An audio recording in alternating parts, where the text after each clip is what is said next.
Okay, today our lesson comes from 2 Samuel chapter 2, verses 1 through 13. We're going to go through our classroom devotion, but the question that is arising for this whole thing is what sins do we confess, and to whom do we confess our sins? We know that we can always come to our Father and ask for forgiveness.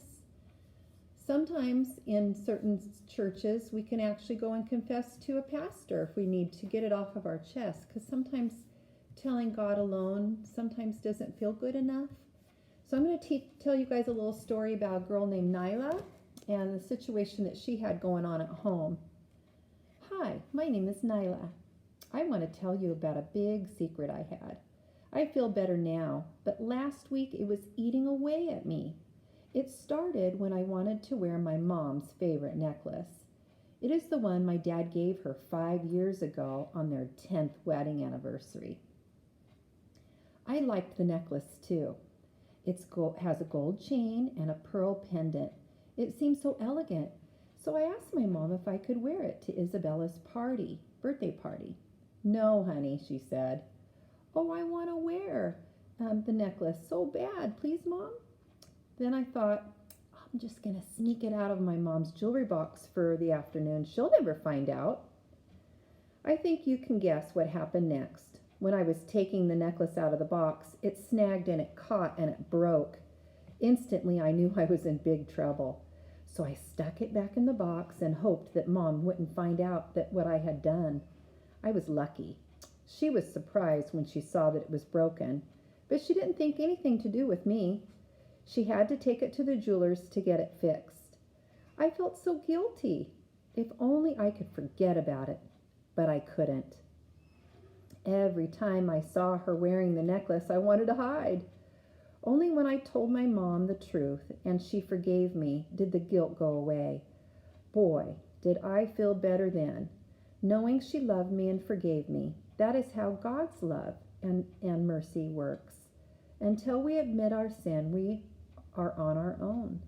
No matter what we do to fix it, our insides hurt with guilt. Even if we try never to think about it, the guilt starts to eat its way inside our tummies, kind of gives us anxious belly. I don't know if you guys have ever experienced, but I know that I have.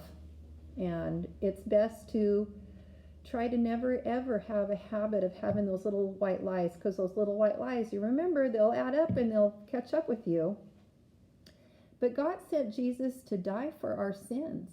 He paid for our sin on the cross. His resurrection shows us that he has won the victory over sin and death and the devil. Now we can come to God with a broken and humble heart, knowing that he will forgive us.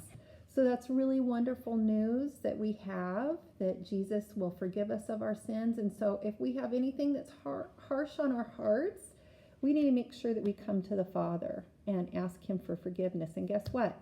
He will forgive. And not only does he forget, never looks at him again. They're gone. So let's go ahead and read about David. And when we read about David, some of the stuff that we're reading about is a little bit confusing, because King David, he did some things that we're not supposed to do. And so that's committing adultery. And adultery is basically loving another person besides your husband or wife. And those are things that God does not want us to do. He wants us to stay committed to whoever it is that you're married to.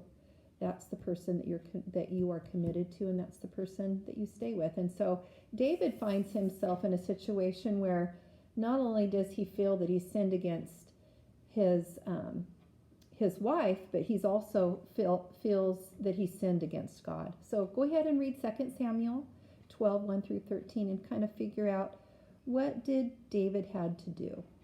Who did he talk to? And then you guys will turn to page 132 and 133 and work through the questions.